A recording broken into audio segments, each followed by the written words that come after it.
अनादिकाल से ही मानव परम शांति, सुख व अमृतत्व की खोज में लगा हुआ है। वह अपने सामर्थ्य के अनुसार प्रयत्न करता आ रहा है, लेकिन उसकी यह चाहत कभी पूर्ण नहीं हो पा रही है। ऐसा इसलिए है कि उसे इस चाहत को प्राप्त करने के मार्ग का पूर्ण ज्ञान नहीं है। सभी प्राणी चाहते हैं कि कोई कार्य न करना पड़े, खाने को स्वादिष्ट भोजन मिले, पहनने को सुंदर वस्त्र मिले, रहने को आलीशान भवन हो, घूमने के लिए सुंदर पार्क हो, मनोरंजन करने के लिए मधुर दो संगीत हो, नाचे गाएं, खेलें कूदें, मौज मस्ती मनाएं और कभी बीमार न हो, कभी बूढ़े न हो और कभी मृत्यु न होवे आदि दो।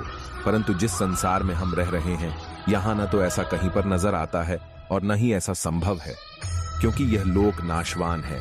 इस लोक की हर वस्तु भी नाशवान है और इस लोक का राजा ब्रह्म काल है। वह नहीं चाहता कि कोई प्राणी इस पिंजरे रूपी कैद से बाहर निकल जाए।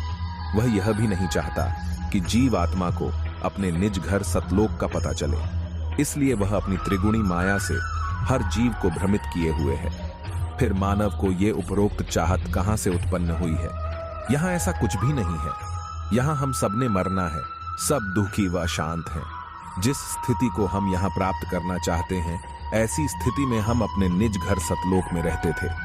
काल ब्रह्म के लोक में स्व इच्छा से आकर फंस गए और अपने निज घर का रास्ता भूल गए। इच्छा रूपी खेलन आया, तातें सुख सागर नहीं पाया। इस काल ब्रह्म के लोक में शांति व सुख का नामो निशान भी नहीं है। त्रिगुणी माया से उत्पन्न काम, क्रोध, लोभ, मोह, अहंकार, राग, द्वेष, हर्ष, शोक, लाभ, हानि, मान बढ़ाई रूपी अवगुण हर जीव को परेशान किए हुए हैं। यहाँ एक जीव दूसरे जीव को मारकर खा जाता है, शोषण करता है, इज्जत लूट लेता है, धन लूट लेता है, शांति छीन लेता है।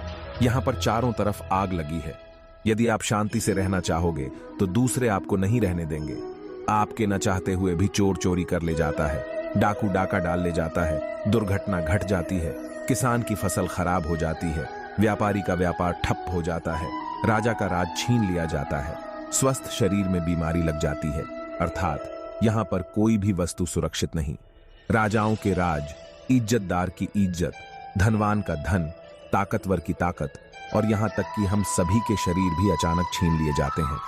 माता पिता के सामने जवान बेटा बेटी मर जाते हैं।